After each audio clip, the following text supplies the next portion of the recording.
Okay, तो आज हम स्टार्ट करेंगे चैप्टर 7 कोऑर्डिनेट ज्योमेट्री। सबसे पहले तो मैं इसका इंट्रोडक्शन करवा देता हूँ। नाइन्थ क्लास का बेसिक्स तुम्हें थोड़ा सा क्लियर कर देता हूँ। अगर किसी को नहीं पता है, नाइन्थ क्लास जिनका वीक रहा हो या फिर उन्होंने ढंग से नहीं स्टडी कर पाए हो और कोई डाउट्स रह गए हो, तो अभी वो क्लियर कर देता हूँ मैं।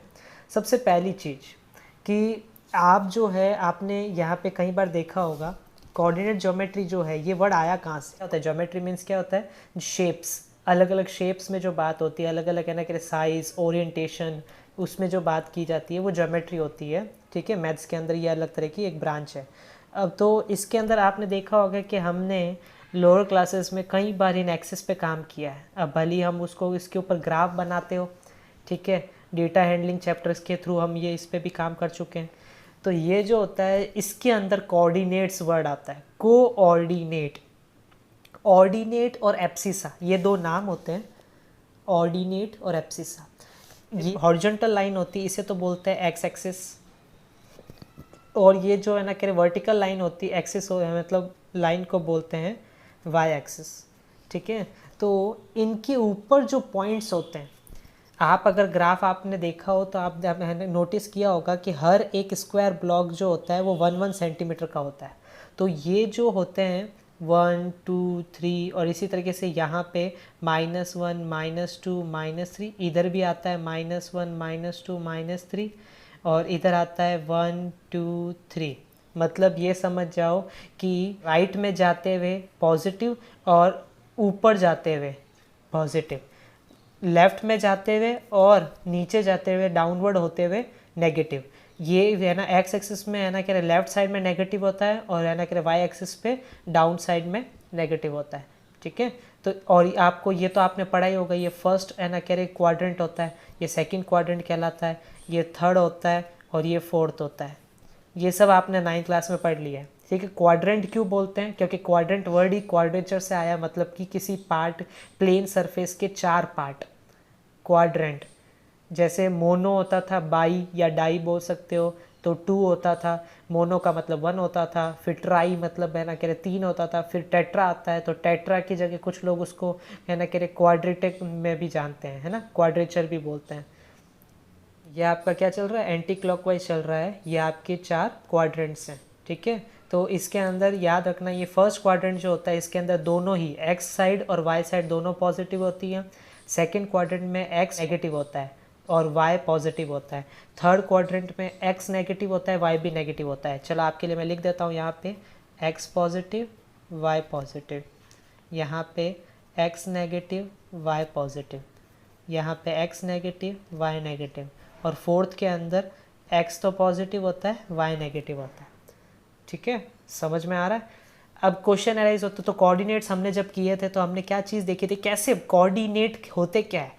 एक्चुअली आप अपने रूम में, जैसे आपकी कोई ड्रेसिंग टेबल है या फिर आपकी कोई भी चीज़ आपके रूम में या कहीं हॉल में रखी हुई है, तो आप अगर अपने, मान के चलो ये आपका रूम है बड़ा सा, तो आपके रूम का ये जो कॉर्नर पॉइंट है, कॉर्नर पॉइंट है, जो भी आपके है ना, एक वॉल ये है, एक वॉल ये है, तो वॉल का जो एक कॉर्नर पॉइंट है उसको ऐसे करो 0,0 मान लो, ओरिजिन।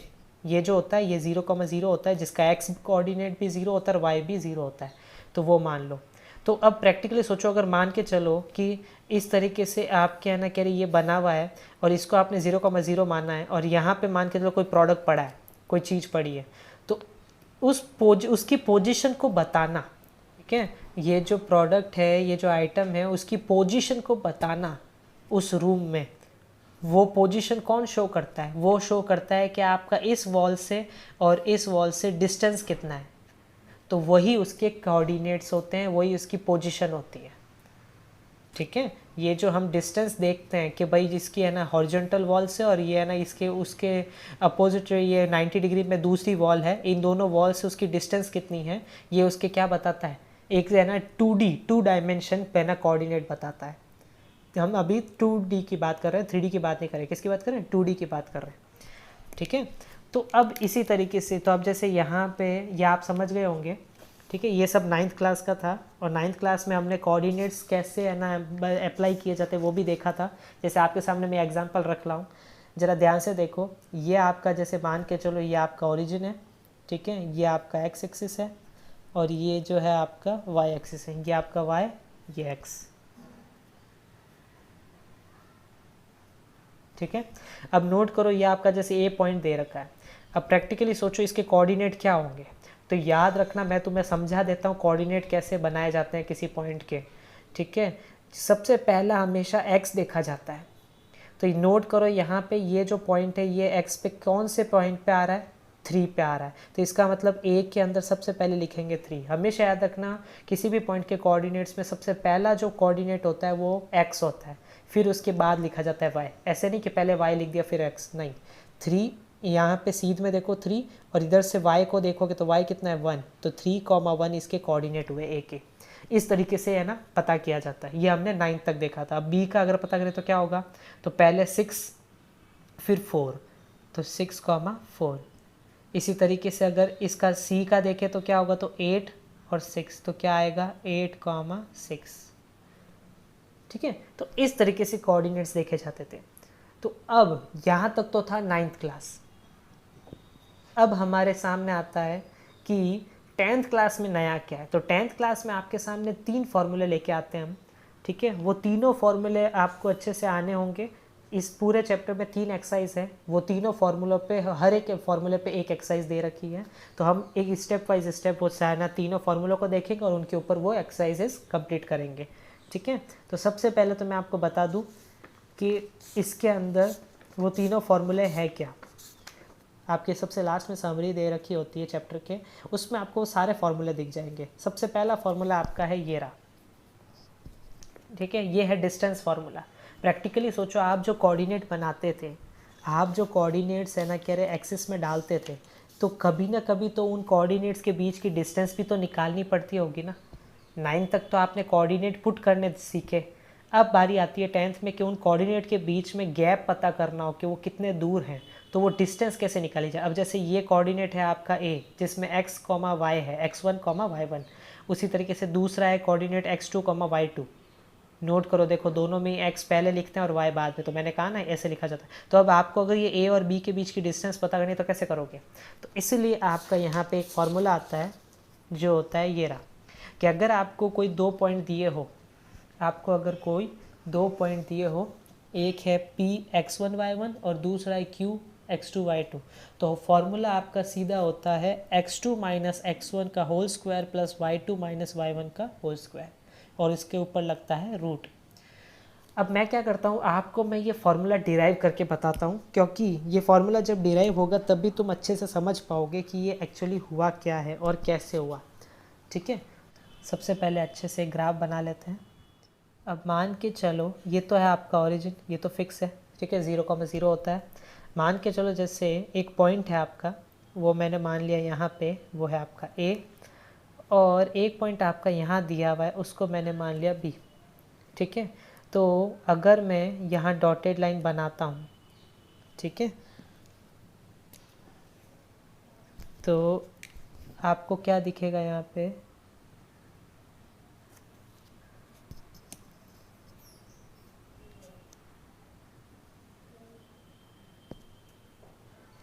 ये आपको डिस्टेंस पता करनी है।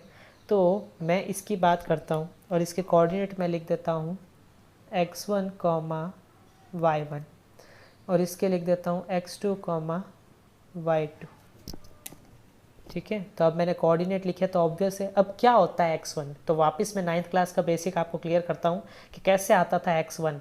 तो प्रैक्टिकली देखो x1 क्या होता था, इनडायरेक्टली बोले तो x1 होता था ये वाला कोऑर्डिनेट, x के ऊपर जो पॉइंट है वो। लेकिन ये पॉइंट इनडायरेक्टली शो क्या कर रहा है कि हम y से कितने दूर हैं। तो x का कोऑर्डिनेट इनडायरेक्टली y की डिस्टेंस शो करता है, उस पॉइंट की y से डिस्टेंस शो करता है, ये याद रखना। जैसे एक एग्जांपल लेता हूँ, ये आपका ग्राफ है और यहाँ पे एक पॉइंट है जिसके कोऑर्डिनेट है 2,4। ठीक है, अब वो आपसे पूछता है कि इस पॉइंट का y डिस्टेंस क्या है। तो प्रैक्टिकली सोचो, इस पॉइंट का y से डिस्टेंस अगर आपको किसी ने पूछा है तो इस पॉइंट का y से डिस्टेंस क्या होगा, ऑब्वियस है ये होगा। और नोट करो ये डिस्टेंस और कुछ नहीं होती तो x का कोऑर्डिनेट ही है। तो याद रखना जब भी y से उस पॉइंट का डिस्टेंस पूछा जाए तो वो होता है 2 मतलब x कोऑर्डिनेट, और अगर x से डिस्टेंस पूछा जाए तो उसका उल्टा होता है, वो होता है y कोऑर्डिनेट। ध्यान से सुनना, अगर कोई बोले किसी पॉइंट का y से डिस्टेंस पता करो तो उसका x कोऑर्डिनेट बोल देना। जैसे कि यहाँ पे एग्जांपल लेता हूँ कि उसका बोला कि y डिस्टेंस कितना है, y से डिस्टेंस कितना है उस पॉइंट का, तो मैं बोलूँगा 2 यूनिट्स। और अगर इसकी जगह वो कोई पूछे कि आपका इस पॉइंट का x से डिस्टेंस कितना है तो हम बोलेंगे 4 यूनिट। हमेशा अपोजिट बोलना, ठीक है। तो यहाँ पे भी यही है। तो अगर x1 आपको दिया है तो ये हो जाएगा आपका x1 और ये आपका हो जाएगा y1। इसी तरीके से यहाँ पे भी यही होगा। अब प्रैक्टिकली सोचो, ये x2 है तो x2, ये पॉइंट x2 हुआ तो वो x2 कहाँ से होगा, यहाँ से थोड़ी होगा, वो भी होगा तो एकदम ओरिजिन से स्टार्ट होगा, ठीक है, वो ओरिजिन से स्टार्ट होगा ना। ये आपका क्या है, ओरिजिन यहाँ से स्टार्ट हो रहा है तो यहीं से आपका ये पॉइंट पता चलेगा x2, ठीक है। और रही बात, अब मैं इसकी बात करता हूँ, तो इसको अगर मैं आगे एक्सटेंड करता हूँ तो ये आपका क्या होगा, ये आपका y2 होगा, ठीक है। अब अगर मैं इसको कर देता हूँ ज्वाइन, अगर मैं इसको कर देता हूँ ऐसे ज्वाइन, ठीक है, इसको नाम C दे देता हूँ, तो प्रैक्टिकली देखो ये आपका बनता है एक राइट एंगल ट्रायंगल। ये आपका क्या बन रहा है, राइट एंगल ट्रायंगल। ये ऑब्वियस है, क्यों राइट एंगल, क्योंकि देखो ये 90 बन रहा है, ठीक है। तो फिर ये आपका बन गया ABC एक राइट एंगल ट्रायंगल है, C के ऊपर इसका 90 डिग्री है। तो फिर हमें अगर ये डिस्टेंस पता करनी है तो आप इसमें पाइथागोरस अप्लाई कर सकते हो, है ना। अगर हमें BC ये डिस्टेंस पता चल जाए और AC ये डिस्टेंस पता चल जाए तो हम इन दोनों का यूज़ करके हाइपोटेनस निकाल सकते हैं। ये हमारी परपेंडिकुलर होती है, ये बेस होता है। याद करो फॉर्मूला क्या होता था पाइथागोरस का, h² = p² + b², hypotenuse square = perpendicular square plus base square, ठीक है, वही चीज़ है। लेकिन अब हमें ये डिस्टेंस पता कैसे चलेगी, तो अब देखो मैं बताता हूँ कैसे पता चलेगी। ये जो गैप है, ये गैप ये कैसे आएगा, आपको ये टोटल पता है कितना है y2, आपको ये छोटा सा डिस्टेंस पता है कितना है y1, तो ये कितना होगा। तो अगर मैं पूरे में से y1 हटा दूं, प्रैक्टिकली सोचो इस पूरे में से ये जो y1 पार्ट है इसको अगर छुपा दूं तो जो बचा हुआ पार्ट होगा वो क्या होगा, यही वाला पार्ट होगा, BC होगा, है ना।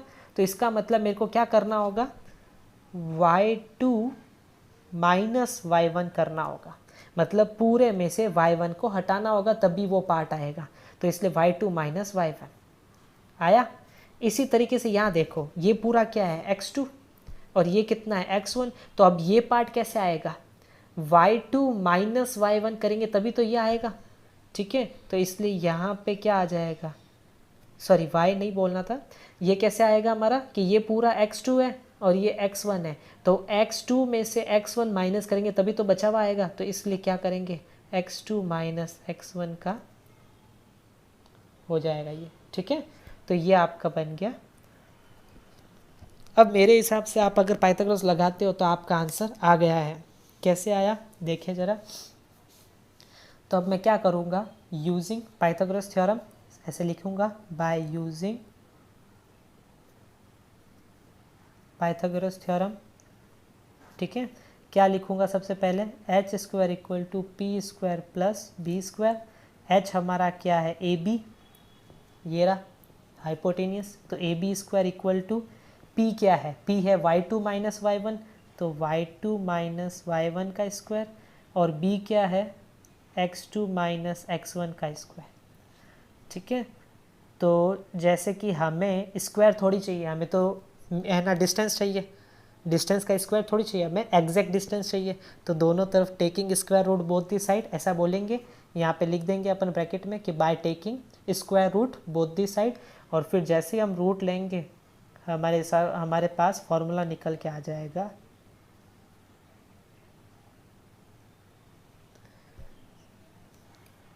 समझे ये,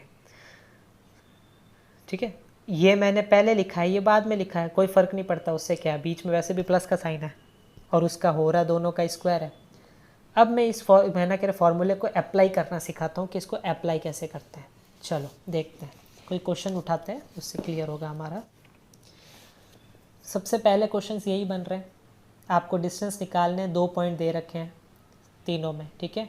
तो पहले मैं ये वाला कर लेता हूँ सेकंड, फिर थर्ड करता हूँ, क्योंकि मेरे को लगता है थर्ड शायद तुम्हें थोड़ा अजीब लगेगा, क्योंकि नया नया जब अपन कुछ देखते हैं ऐसा अजीब सा तो पहले ही डर जाते हैं कि ये क्या है, ये तो नहीं होने वाला, जबकि होता ईजी है।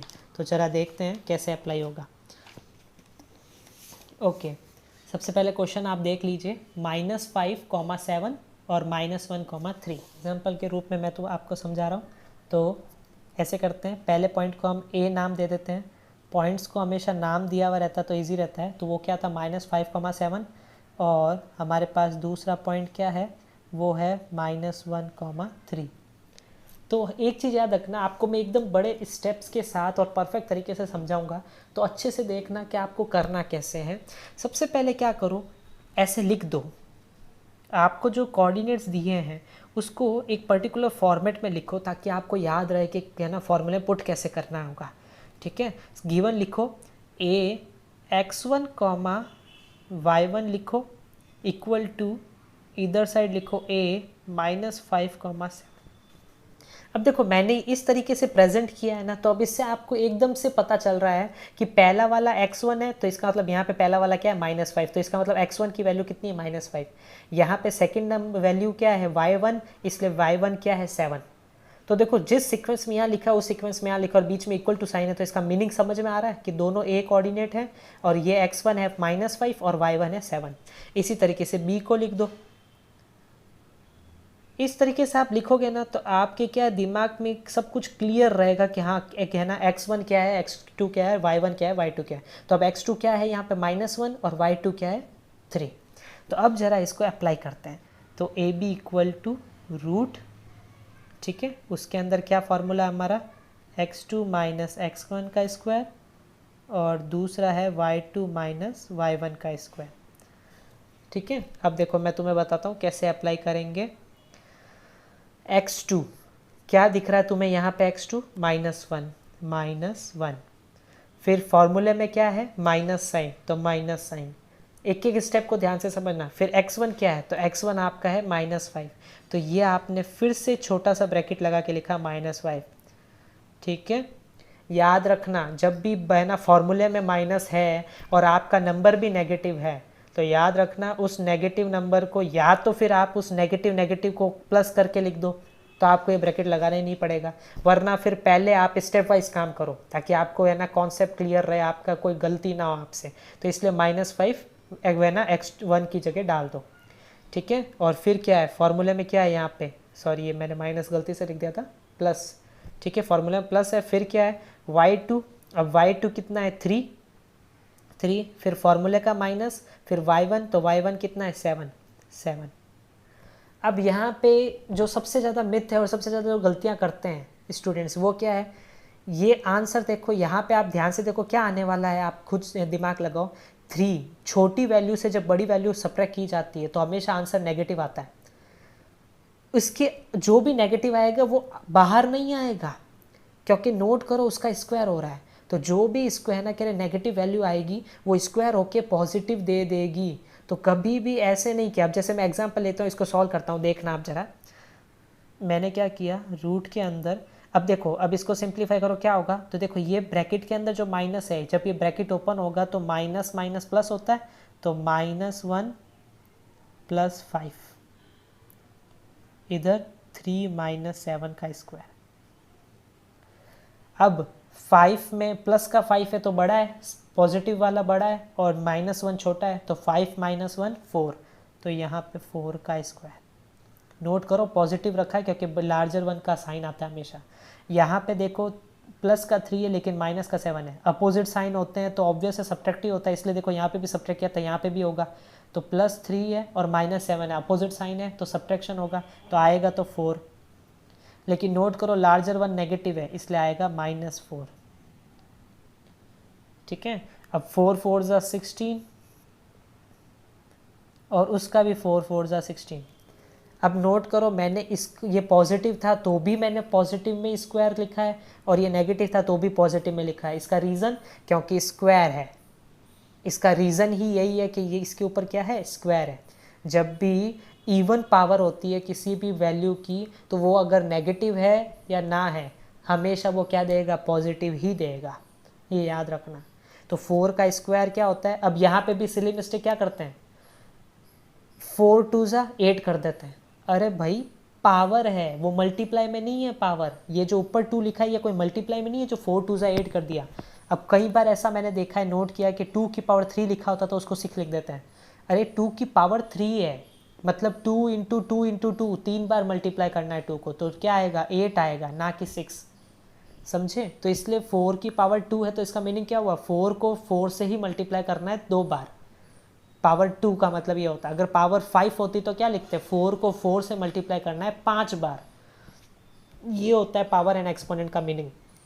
तो क्या आया, 16 + 16, ठीक है। और इसी 16 + 16 को अब मैं, क्या रीज़न है, अब तुम ये मत सोचना कि सर कंजूस है क्या, पीछे क्यों नहीं कर रहा है, क्योंकि अगर मैं पीछे करूँगा तो फिर आपको ये बाकी का पार्ट समझ में दिखेगा नहीं कि मैंने ये क्या क्या किया था। तो ये सारा मैं यहीं पे कर रहा हूँ ताकि आपके सामने रहे सब कुछ, तो आपको क्लियर होता जाए कि हाँ क्या क्या स्टेप कर रहे हैं सर। तो 16 + 16 कितना हो जाएगा, 32। तो इनडायरेक्टली ए बी आपका कितना आया, √32। और आपको पता हो तो 32 को क्या लिखा जा सकता है, 2 × 16। 2 तो अंदर ही रहेगा और 16 का रूट होता है 4, तो वो बाहर आ जाएगा। तो ये आपका आंसर आया। अब ये कैसे किया जाता है, तो याद करो 9th क्लास में आपने किया था हेरोन्स फार्मूला, उसमें आपने रूट के बड़े क्वेश्चन किए थे बहुत सारे। उसमें यही तो सिस्टम होता था कि 2 और है ना 32 के फैक्टर्स बनाओ, तो क्या बनेंगे, तो 5 बार 2 आएगा, 2 × 2 × 2 × 2 × 2 × 2, है ना, ऐसे 5 बार लिखा होगा। तो 5 में से है ना दो पेयर तो बन जाएंगे 2 के, केवल एक 2 बचेगा, तो वो एक 2 अंदर रह जाएगा क्योंकि उसका रूट होता नहीं है, और बाकी के जो है ना पेयर हैं वो बाहर आ जाएंगे, तो 2 2 जा 4, ठीक है। वरना ऐसे भी देख सकते हो कि जब भी कोई है ना पावर दे रखी होती है या फिर कोई रूट दे रखा होता है किसी ग्रुप के ऊपर, तो वो रूट या पावर वो दो सब में डिस्ट्रीब्यूट हो जाती है। तो यहाँ पे 32 को मैंने लिखा 2 × 16, तो 16 के ऊपर भी रूट आ गया और 2 के भी ऊपर रूट आ गया, तो 2 का रूट तो हट नहीं पाया क्योंकि 2 का रूट होता नहीं है, और 16 का रूट हट गया और वो बन गया 4, क्योंकि √16 कितना होता है, 4 होता है, ठीक है। तो इसलिए ए बी का आंसर 4√2 आया। तो ये आपका आंसर है। तो ये है पूरा तरीका आपको अप्लाई करने का इस फॉर्मूले को, ठीक है। ओके, आगे बढ़ते हैं। तो इसी तरीके से आप ये सारे कर सकते हो। अब ए बी वाला जो क्वेश्चन है मैं एक बार करके बता देता हूँ ताकि आपका जो डाउट है वो क्लियर रहे, अगर किसी को है तो। इस वेरी एल्जेब्रा आ जाता है तो बड़े प्रेशर में आ जाते हैं स्टूडेंट लोग, लेकिन मेरे हिसाब से आना नहीं चाहिए, तो ऐसा कुछ नहीं है, वही नॉर्मल चीज़ होती है। ये रूट की वैल्यूज़, एल्जेब्रा, वेरिएबल्स, इनसे डरना नहीं चाहिए, नॉर्मल चीज़ें हैं, ये तो सिंपल सा हो ही जाती है। तो A, B, ठीक है। तो मैं डायरेक्ट लिख रहा हूँ, मैंने x1, y1 = A, B, फिर B के अंदर लिखा x2, y2, इधर भी लिखा B -A, -B, ठीक है। अब बुक साइड में रख देते हैं क्योंकि ऑलरेडी मैं क्वेश्चन लिख चुका हूँ। ओके, तो अब इसको कैसे अप्लाई करेंगे, तो डिस्टेंस फार्मूला क्या कहता है, पहले तो उस फार्मूले को लिखते हैं। तो x2 - x1 का स्क्वायर, y2 - y1 का स्क्वायर। ये क्वेश्चन इसलिए करवा रहा हूँ क्योंकि यहाँ पे भी बड़ी मिस्टेक्स होने वाली है सबकी, इसलिए मैं पहले ही करवा रहा हूँ। अब क्या है x2 - a, फिर फार्मूले का माइनस, फिर x1 क्या है a, तो उसका स्क्वायर। इसी तरीके से y2 क्या है -b, y1 क्या है b, फार्मूले का माइनस लगाया।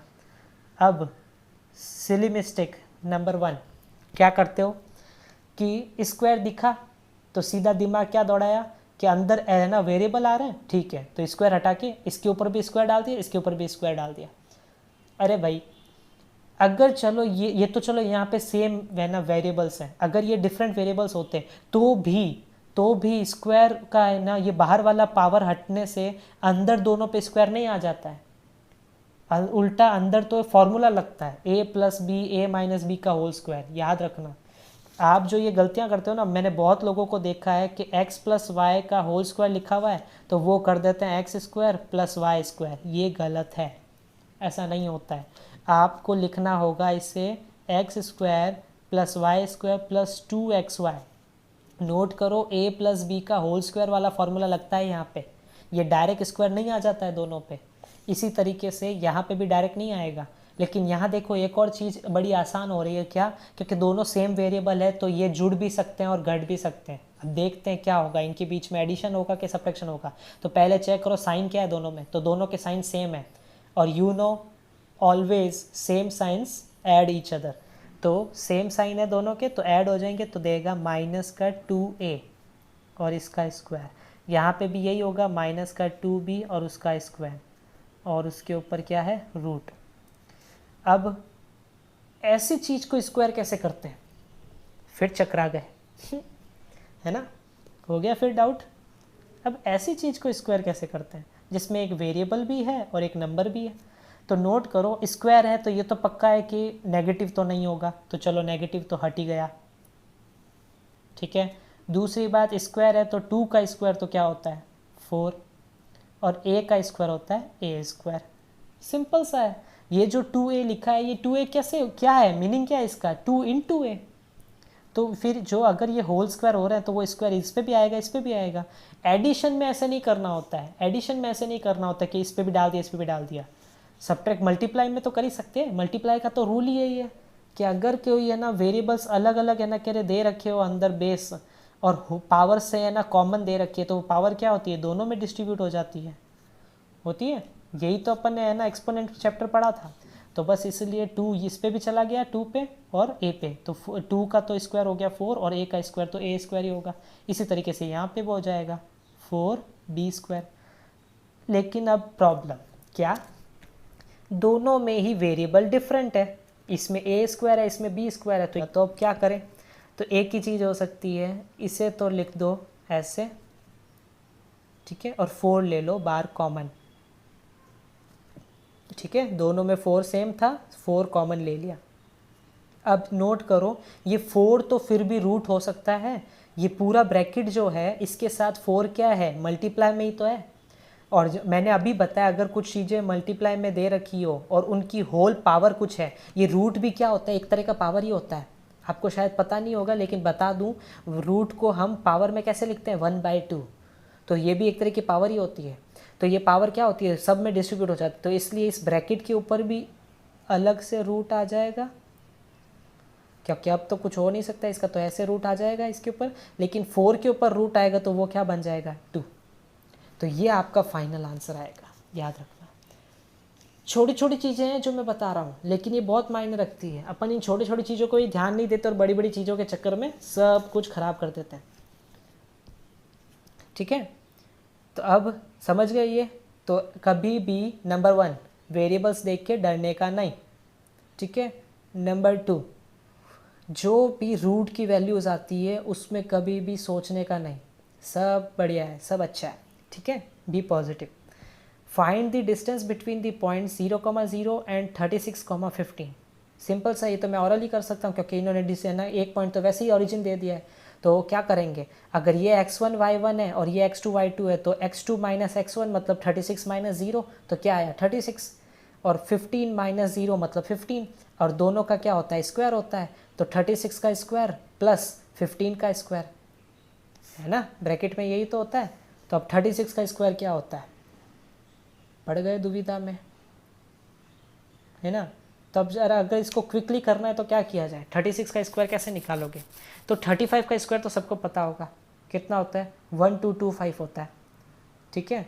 तो अब प्रैक्टिकली सोचो, तुम्हें पता है कई बार होता है कि कुछ लोग तो चलो ये 36 का स्क्वायर तो फिर भी आसान है, छोटा होता है इसलिए कोई भी कर लेगा, लेकिन मैं आपको एक तरीका बताता हूँ कि इसका स्क्वायर निकालने का।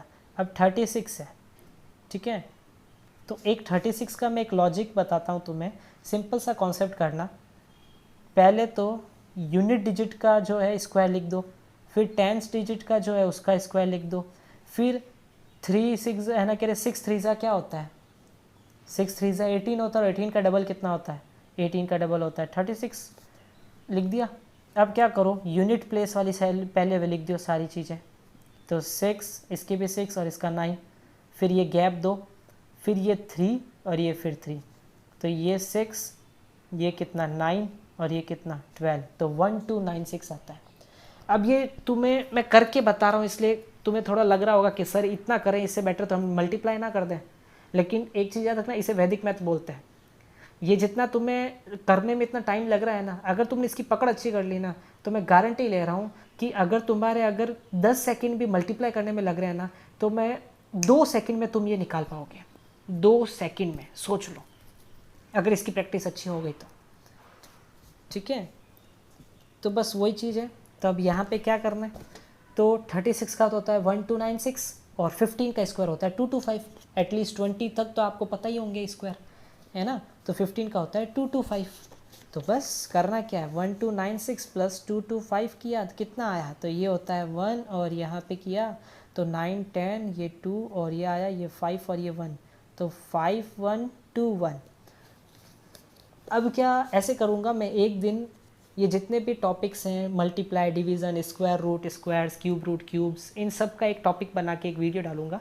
तब तक आप ऐसे ये छोटे छोटे नॉलेज जो अभी मैं दे रहा हूँ वो लेते रहिए। 1521 है। अब कोई गैस करें कि इसका स्क्वायर रूट क्या होता होगा। तो लॉन्ग डिवीज़न अगर आपको आता है तब तो आसान है आपके लिए, नहीं आता है तो आपको एक गैसिंग पावर बताता हूँ। सबसे स्टार्टिंग में 15 है, तो आपको पता हो तो 4 4 जा 16 होता है, तो 4 तो बड़ा नंबर हो गया, तो ऑब्वियसली 3 लेना पड़ेगा। ठीक है, 4 बड़ा नंबर हो गया। हमेशा 15 ये पेयर लिया आपने, इस पेयर से छोटा कोई स्क्वायर देखना होता, तो 15 से छोटा स्क्वायर क्या होता है 9, क्योंकि उससे बड़ा होता है 16।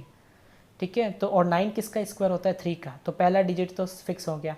अब इसके यूनिट प्लेस में क्या आएगा, तो प्रैक्टिकली सोचो 36 जो था, जब उसके अंदर आपका 1296 आया था, तो ऑब्वियस है उससे तो ये बड़ा ही है। तो यहाँ पे 1 को देख के या तो हमें यह ना दिमाग में आता है कि यह ना इसका यूनिट प्लेस 1 होगा या फिर 9 होगा, तो 1 तो हो नहीं सकता। अब 1 नहीं हो सकता, क्योंकि ऑलरेडी है ना कि 36 का स्क्वायर 1296 होता है, तो ये तो उससे बड़ा है, तो इसलिए 9 आएगा। तो आंसर है 39। अब चाहो तो इसको टैली कर सकते हो, चेक कर सकते हो कि ये है या नहीं। लीजिए कितना आया 39। ठीक है, तो ये तरीके होते हैं आपके स्क्वायर रूट वगैरह सब देखने के, है ना। हिट एंड ट्रायल होता है, गेसिंग पावर होती है, प्रैक्टिस से सब कुछ परफेक्ट हो जाता है। मैं भी अभी इस पर वर्क कर रहा हूँ, मैं अपनी और अच्छी एबिलिटी है ना, कैपेबिलिटी सही कर रहा हूँ। और मैं आपको एक ऐप भी बताऊँगा, जिस ऐप के थ्रू आप है ना कह रहे मैथ्स को और अच्छा कर सकते हो, कैलकुलेशन अच्छी कर सकते हो। ये लिंक मैं जो है आपके मतलब क्या है ना नीचे से डिस्क्रिप्शन में डाल दूँगा। Determine if the points 1, 5, 2, 3 and -2, -11 are collinear। अब आपको मैं एक और चीज़ क्लियर कर दूं, ये जो फर्स्ट एक्सरसाइज है, इस एक्सरसाइज के अंदर जो क्वेश्चंस बनेंगे उसके अंदर ज़्यादातर क्वेश्चंस पता है क्या होंगे। अगर आपने ज्योमेट्री अच्छे से पढ़ रखी है तो आपने बहुत सारे शेप पढ़े होंगे, square, rectangle, trapezium, triangle, isosceles, triangle में भी कैटेगरी पढ़ी होगी, आइसोसेलेस ट्रायंगल, इक्विलेटरल ट्रायंगल, है ना, scalar triangle, right angle triangle, ठीक है, एक्यूट ट्रायंगल। तो ये सारी चीज़ें जो है इस चैप्टर में इनडायरेक्टली कोऑर्डिनेट्स आपको दे दिए जाएंगे, और आपको पूछेंगे कि इन कोऑर्डिनेट से पता करो कि जो शेप बन रहा है इन कोऑर्डिनेट्स को ज्वाइन करने पे वो क्या है। जैसे ये रहा आपका 6th क्वेश्चन, इसका मैं एक क्वेश्चन करूँगा, आपको उसी से क्लियर हो जाएगा। 6th क्वेश्चन क्या कह रहा है, name the type of quadrilateral formed if any by the following points and give reasons for your answer. 4 point आपको देखो हर एक क्वेश्चन में दिख रहे हैं, 1 2 3 4, 1 2 3 4, 1 2 3 4। इन चारों ऑब्वियस है क्वाड्रिलेटरल 4 पॉइंट से मिलके बनते हैं। ये रहा एक और एग्जांपल, 4 पॉइंट से मिलके बना एक क्वाड्रिलेटर। ठीक है, तो आपको क्या करना है, हर एक पॉइंट के बीच की पहले तो डिस्टेंस पता करनी है, हर एक पॉइंट के बीच की। अगर आप यहाँ पे परमुटेशन कॉम्बिनेशन डालो, प्रोबेबिलिटी निकालो, तो देखो हर एक पॉइंट के बीच की डिस्टेंस कितनी डिस्टेंस निकलेगी। फर्स्ट की सेकंड के साथ तो एक डिस्टेंस, सेकंड की थर्ड के साथ तो दूसरी डिस्टेंस, थर्ड की फोर्थ के साथ तो तीसरी, और फर्स्ट की फोर्थ के साथ तो चौथी, 4 डिस्टेंस। फिर ऑब्वियस है हर क्वाड्रिलेटरल में डायगोनल्स भी होते हैं। ठीक है, तो इसलिए फर्स्ट की, और हमें कई बार डाउट आता है क्योंकि कोई चीज़ स्क्वायर भी हो सकती है, रोम्बस भी हो सकती है, क्योंकि दो है ना, स्क्वायर और रोम्बस दोनों में ही है ना कह रहे चारों साइड इक्वल होती है। तो ऐसे केसेस में, स्क्वायर और रोम्बस जैसे टाइप के केसेस में आपको फिर डायगोनल भी निकालने ज़रूरी होता है। तो इसके लिए हम क्या करेंगे, फर्स्ट और थर्ड का डिस्टेंस और सेकंड और फोर्थ का डिस्टेंस भी निकालेंगे, है ना। 1 2 3 4 है, तो फर्स्ट का सेकंड के साथ निकाला, सेकंड का थर्ड के साथ, थर्ड का फोर्थ के साथ, फोर्थ का फर्स्ट के साथ, तो फर्स्ट का थर्ड के साथ और सेकंड का फोर्थ के साथ भी निकालना जरूरी है, तभी तो डायगोनल निकलेंगे। तो ऐसे करके टोटल कितनी डिस्टेंस निकालनी पड़ेगी आपको, 6 डिस्टेंस आएगी। तो वो आपको क्लियर करेगा कि ये कौन सा शेप है। तो मैंने डिस्टेंस फार्मूला आपको बता रखा है, अब कोऑर्डिनेट आपको पुट करना है। तो मेरे हिसाब से ये एक्सरसाइज तो पूरी आप इजीली कर पाओगे। लेकिन फिर भी चिंता मत करो, आप सोच रहे होंगे सर ऐसे तो आप है ना फटाफट निबेड़ रहे हो, नहीं ऐसा नहीं है, मैं पूरा कंप्लीट नहीं कर रहा हूँ, मैं आपको हर एक क्वेश्चन कराऊंगा, नो डाउट, उसकी आप टेंशन मत लो, प्रेशर नहीं लेने का, लेकिन प्लीज़ मेहनत करने का, ठीक है, वो भी स्मार्टली। चलो आगे देखते हैं। अब ये जो हमने क्वेश्चन अभी पढ़ा, इसमें वर्ड आया कोलीनियर। ये याद हो तो मैंने आपको पॉलिनोमियल चैप्टर में भी वर्ड यूज़ किया था, लीनियर। ग्राफ के अंदर लीनियर का मतलब होता है स्ट्रेट लाइन, और प्रैक्टिकली सोचो कोलीनियर मतलब होता है कि जब सब साथ में स्ट्रेट लाइन में हो। अगर आपको 3 पॉइंट दिए हैं, यहाँ देखो 3 पॉइंट दिए हैं, 1.1,5, 2,3 और -2, -11, तो ये कहना चाह रहा है कि आप पता करो कि ये तीनों क्या एक ही लाइन में आते हैं कि नहीं। ठीक है, आपको ये क्या करना है, इन्होंने बोला है डिटरमाइन, मतलब इनको खुद को क्लियर नहीं है, ठीक है, इफ़ द पॉइंट्स आर। तो अगर मैं, अब कैसे पता चलेगा, ये कैसे होगा पॉसिबल, सोचो ज़रा क्या किया जाए ऐसा जिससे क्लियर हो। तो बड़ा सिंपल सा कॉन्सेप्ट है ये। अगर मैं क्या करूं, मैं यहाँ पे पहले ABC नाम देता हूँ, चलो आपके लिए। अगर मैं A से B का डिस्टेंस निकालूं, B से C का निकालूं और A से C का निकालूं, तो नोट करना AC बना किससे है, ये जो पूरा है AC ये बना किससे है, AB प्लस BC से, है ना। ये पूरी डिस्टेंस बनी कैसे, इस AB की डिस्टेंस से और BC की डिस्टेंस को जोड़ा तभी तो टोटल बनी AC। तो इसका मतलब अगर मैं 3 डिस्टेंसेस निकालूं तो कोई भी 2 डिस्टेंस का सम क्या आना चाहिए, थर्ड डिस्टेंस के इक्वल आना चाहिए। अब यहाँ पे जो लोगों का मिथ है, लोगों का जो डाउट है, वो मैं क्लियर कर देता हूँ। कुछ लोग बोलते हैं सर इससे कैसे प्रूफ हो सकता है, क्योंकि ऐसा भी तो हो सकता है कि A इधर है, C इधर है, लेकिन B ऊपर हो। तो प्रैक्टिकली सोचो, आपने अगर ना 9th क्लास में इनइक्वलिटीज़ पढ़ा है ट्रायंगल्स में, तो आपको पता होगा कि कोई भी 2 साइड का सम हमेशा थर्ड साइड से ग्रेटर होता है, तभी वो ट्रायंगल बनता है। और अगर कोई भी 2 साइड का सम थर्ड साइड के इक्वल आ जाता है, वो कभी ट्रायंगल नहीं बनता है, वो हमेशा क्या होता है, कोलिनियर होता है, स्ट्रेट लाइन होती है। क्योंकि प्रैक्टिकली सोचो, अगर ये दोनों डिस्टेंस का सम इसके बराबर है, तो फिर ये पॉइंट ना तो इस लाइन के ऊपर जा सकता है ना नीचे जा सकता है, वो उस लाइन के ऊपर ही होगा, क्योंकि ये डिस्टेंस इक्वल है। ठीक है, तो इसलिए ये कॉन्सेप्ट क्लियर रखना कि आपको अगर AC पूरी डिस्टेंस आप निकालो, फिर AB निकालो और BC निकालो, तो AB और BC को ऐड करने पे पूरा AC के बराबर आना चाहिए। अब यहाँ पे इन्होंने भली ये सीक्वेंस में तीनों पॉइंट दिए हैं, लेकिन हमें थोड़ी पता है कि कौन सा पॉइंट मिडल में कौन सा कहाँ है, इसलिए हम यहाँ पे वह ना वेरिएबल्स को इतना ध्यान में नहीं देंगे कि A कौन है, B कौन है, C कौन है। हम ऐसे ही रैंडमली इसको A, इसको B, इसको C बोल देते हैं। लेकिन क्लियरिटी कब होगी, जब हम इन सब की डिस्टेंस निकालेंगे तब। उसके बाद जब हम देखेंगे, ऑब्जर्व करेंगे कि किन 2 डिस्टेंस को ऐड करने पे थर्ड के बराबर आ रहा है, तो क्लियर होगा कि कौन सा पॉइंट किधर है। ठीक है, तो एक बार, और जब हमें पहले से पता नहीं होता है, तब हम एक बेसिक स्ट्रक्चर बना सकते हैं डेमो के रूप में। तो अब क्या करता हूँ मैं एक डायग्राम बना देता हूँ। ये लो, ये A, ये बीच में B और ये C। ठीक है, A के कोऑर्डिनेट मैं लिख देता हूँ 1,5, B के लिख देता हूँ 2,3 और C के लिख देता हूँ -2, -11। मैं लगातार 3 लेक्चर्स बनाऊँगा, ठीक है, और हर लेक्चर में मैं एक एक टॉपिक कवर करता जाऊँगा। तो अब डिस्टेंस निकालते हैं। तो मेरे हिसाब से अगर मैं ये सारा फटाफट ऐसे है ना के लिए टाइम वेस्ट करूँगा तो सही नहीं है। आपके लिए मैं फटाफट इसको सॉल्व कर देता हूँ। AB सबसे पहले ए बी निकालता हूँ, तो x2 माइनस x1, तो यहाँ पे हम क्या करेंगे, तो अब देखो अब यहाँ क्वेश्चन है उसमें 3 पॉइंट है, आप इसको कैसे सॉल्व करें। तो आपको कुछ नहीं करना है, एक टाइम के लिए केस 1 ले लो या पार्ट 1 लिख दो ऐसे, और a x1 y1 equal to 1,5, b x2 y2 equal to 2,3 ऐसे लेके चल लो। फिर जब b और c की बारी आएगी तो b आपका x1 y1 हो जाएगा और c आपका x2 y2 हो जाएगा, कोई प्रॉब्लम नहीं है ना, एट अ टाइम तो यूज़ कर सकते हो। तो आप चाहो तो क्या फ़र्क पड़ेगा अगर फॉर्मूले में मैं कुछ फेरबदल कर दूँ, तो जहाँ पे 2 लिखा है, अब जैसे आप x1 x2 y2 और ये x3 y3 मान रहे हो, तो आप इसकी जगह ये भी तो लिख सकते हो कि x3 minus x2 y3 minus y2, है ना। फार्मूला भी तो अपने हिसाब से सेट कर सकते हो ना, जरूरी थोड़ी है। लेकिन अब तुम्हें वो क्लियर नहीं रहता है, तो मैं तो यही बोलूँगा कि एक ही तरीका है क्या, कि ऊपर लिख दो, जब आप a और b की डिस्टेंस निकाल रहे हो तब तो आप इसको x1 y1 मान लो, इसको x2 y2 मान लो, और जब b और c के बीच की डिस्टेंस निकाल रहे हो तो इसको x1 y1 मान लो और इसको x2 y2 मान लो। तो अब जरा मैं इन दोनों को सॉल्व करता हूँ, तो x2 माइनस x1 मतलब 2 माइनस 1 प्लस 3 माइनस 5, ठीक है, फटाफट करेंगे। 2 माइनस 1 1 होता है, 1 का स्क्वायर 1 ही होता है। 3 माइनस 5 माइनस 2 होता है, माइनस 2 का स्क्वायर 4 होता है, और 4 प्लस 1 √5 आया। अब निकालते हैं बी सी, फटाफट करेंगे। अब x2 माइनस x1 तो -2 -2, ठीक है, ये -2 तो ये रहा, और फिर फॉर्मूले का माइनस, और फिर ये +2 यहाँ पे रखा मैंने, फिर प्लस यहाँ पे क्या है -11, फिर फॉर्मूले का माइनस, फिर ये क्या है y1 क्या है 3, ठीक है। तो क्या होगा -2 क्या होता है -4 का स्क्वायर क्या होता है 16, पॉजिटिव हो जाएगा, बोला था मैंने।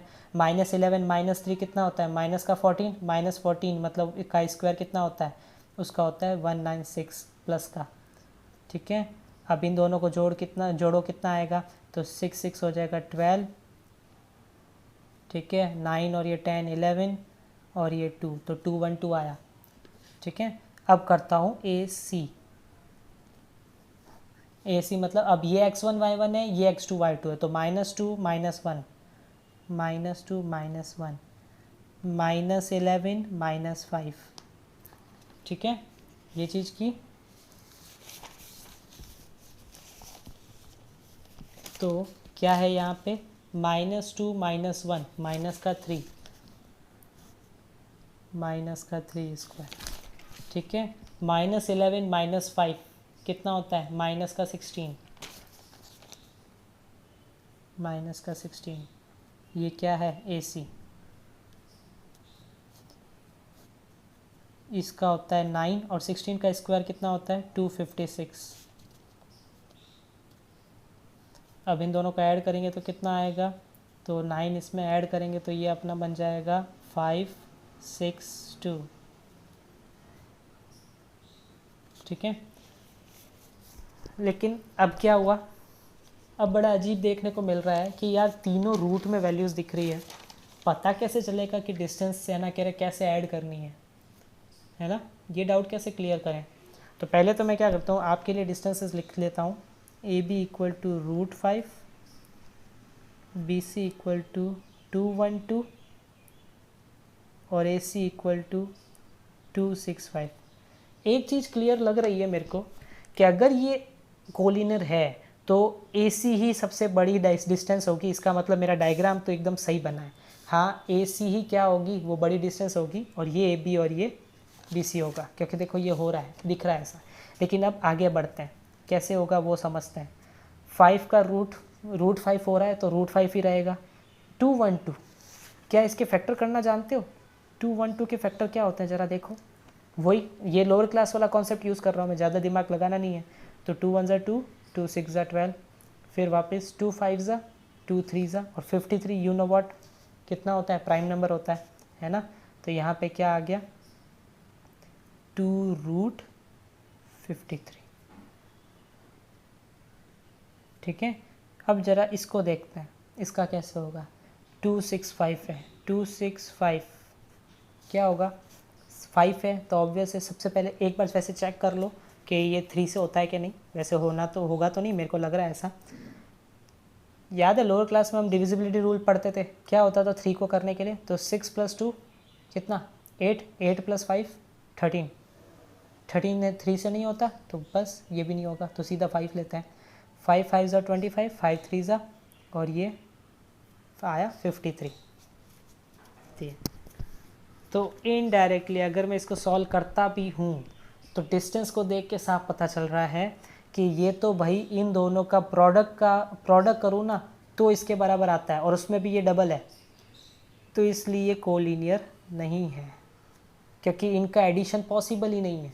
यहाँ पे √5 है तो यहाँ पे √15 है, लेकिन यहाँ तो इन दोनों का प्रोडक्ट है, जबकि हमें तो लीनियरिटी देखने के लिए, कोलिनियर देखने के लिए इनको तीनों को जोड़ना होता है, तो यह एडिशन तो पॉसिबल ही नहीं है। क्योंकि याद रखना, जिस तरीके से x को y से नहीं जोड़ा जा सकता उसी तरीके से √5 को √53 से नहीं जोड़ा जा सकता, तो ये दोनों कभी ऐड नहीं होंगे, ठीक है। तो यहाँ पे ये कोलिनियर नहीं है।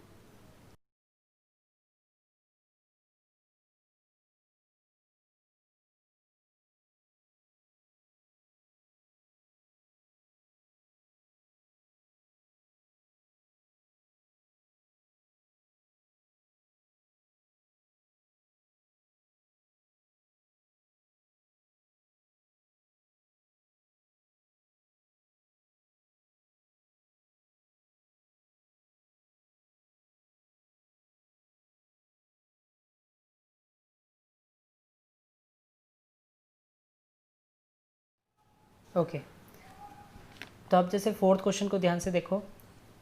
अब मैं सारे क्वेश्चंस नहीं करवा रहा हूँ, मैं सिर्फ आपको हर एक क्वेश्चंस का बिना करे कॉन्सेप्ट बताऊंगा, क्योंकि अब डिस्टेंस फॉर्म लगाना आपको आ गया तो मेरे हिसाब से आप खुद कर सकते हो। Check whether 5, -2, 6, 4, 7, -2 are the vertices of an isosceles triangle. इसीलिए इस एक्सरसाइज को करने के लिए मैं आपको पहले ही बोल रहा हूँ कि आपको ज्योमेट्री क्लियर होनी चाहिए, आपको सारे शेप्स के बारे में पता होना चाहिए और सबकी प्रॉपर्टी से पता होनी चाहिए। क्या आपको पता है आइसोसेलेस ट्रायंगल किसे बोलते हैं? आइसोसेलेस ट्रायंगल क्या होता है कि जिसमें ABC जैसे मैंने ट्रायंगल बनाया है, अगर इसके अंदर कोई दो साइड इक्वल है, थर्ड इक्वल होना जरूरी नहीं है। अगर थर्ड इक्वल हो गई तो तीनों इक्वल हो जाएगी, और तीनों इक्वल है तो वो आइसोसेलेस नहीं होगा, फिर वो क्या हो जाएगा, इक्विलेटरल हो जाएगा। तो अगर कोई है ना किसी भी ट्रायंगल में दो साइड इक्वल है तो वो कहलाता है आइसोसेलेस ट्रायंगल।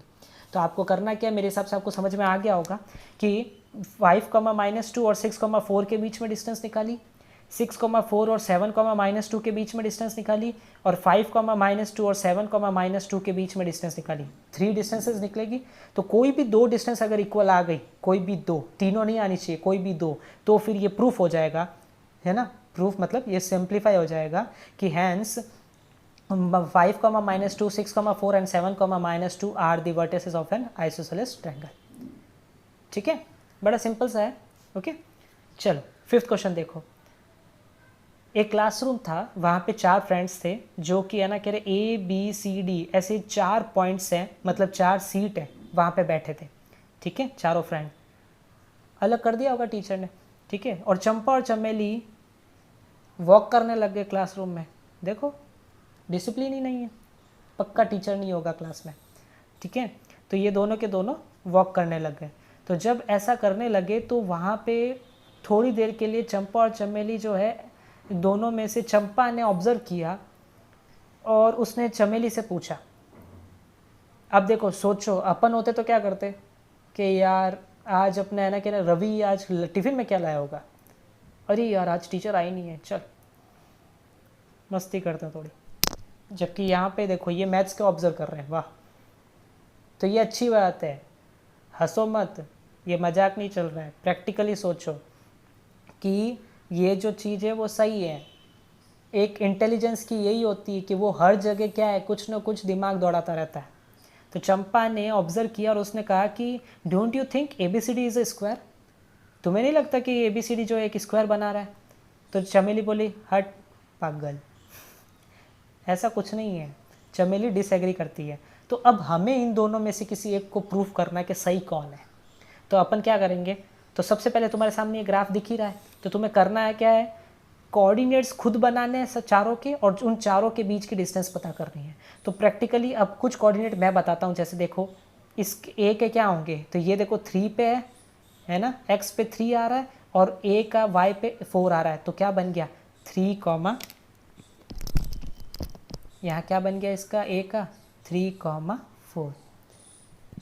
इसी तरीके से B का क्या होगा, तो देखो 6 है X पे और 7 है y पे, तो ये बन गया 6,7। नोट करो x का वैल्यू मैं पहले लिखता हूँ और y का बाद में।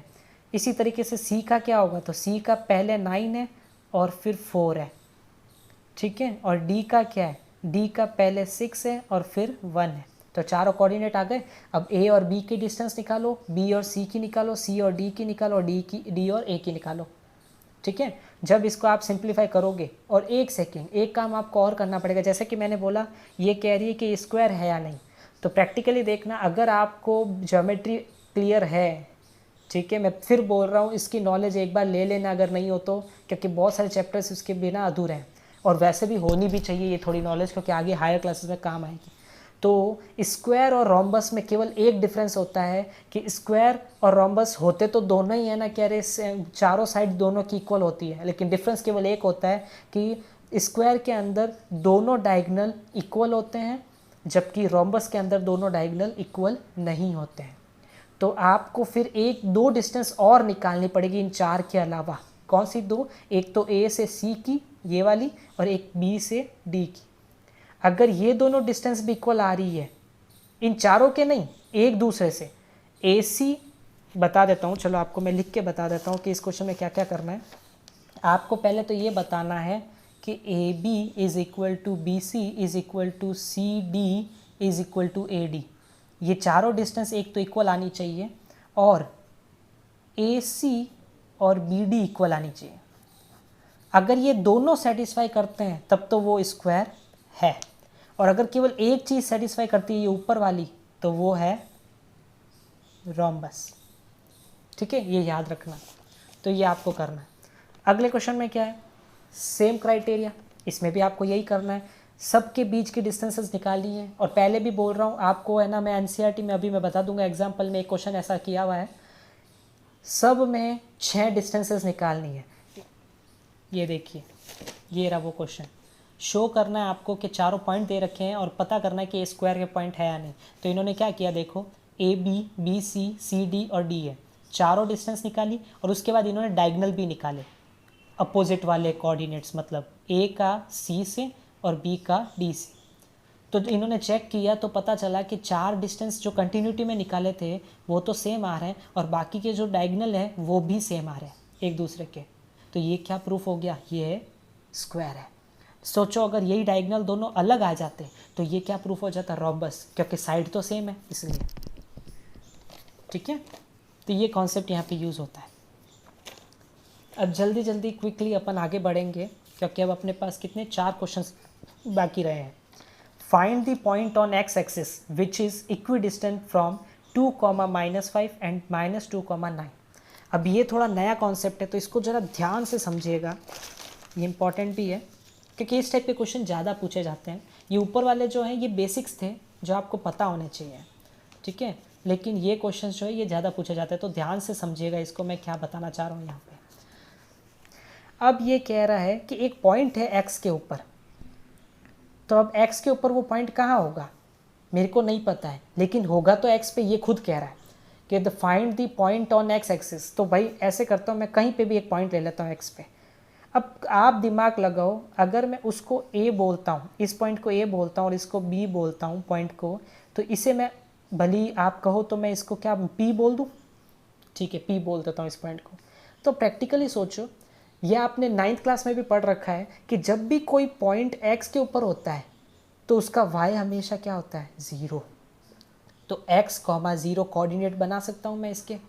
तो आपको करना क्या है, इस टाइप के क्वेश्चंस में अगर बोलते हैं कि पॉइंट ऑन एक्स एक्सिस तो x, 0, और अगर बोले पॉइंट ऑन y एक्सिस तो 0, y।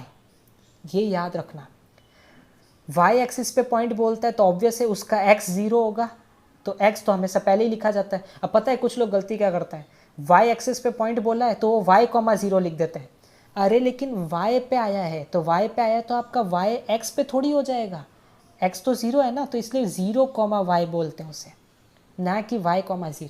तो y एक्सिस के ऊपर अगर कोई पॉइंट बोलता है तो वो हमेशा 0, y होता है, और अगर x पे बोलता है तो x, 0 होता है, ये याद रखना। तो अब इन्होंने क्या बोला, x पे बोला है तो हम किसको लेंगे, इसको, ठीक है। अब आपको करना क्या है, ये कह रहा है कि ये जो a पॉइंट है 2, -5, इसकी उस पॉइंट से डिस्टेंस, और ये जो बी है -2 को माने इसकी भी उस पॉइंट से डिस्टेंस सेम है।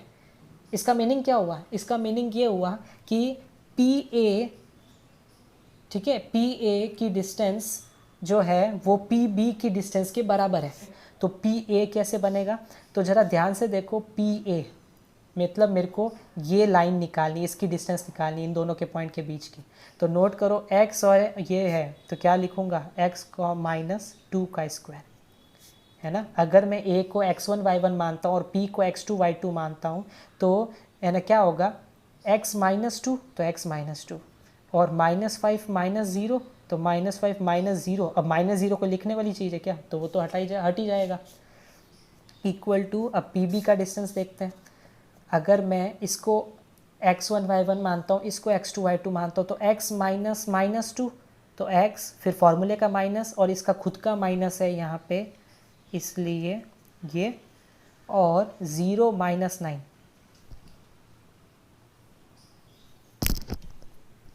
ठीक है, 0 -9।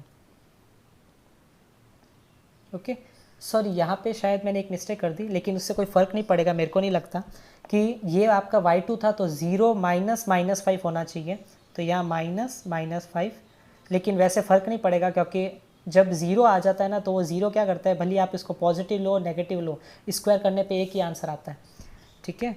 तो ये आपका क्या बनेगा, x² -4x + 4 और माइनस माइनस प्लस होता है तो 5 का स्क्वायर होता है 25 और इस पूरे पे क्या है, रूट।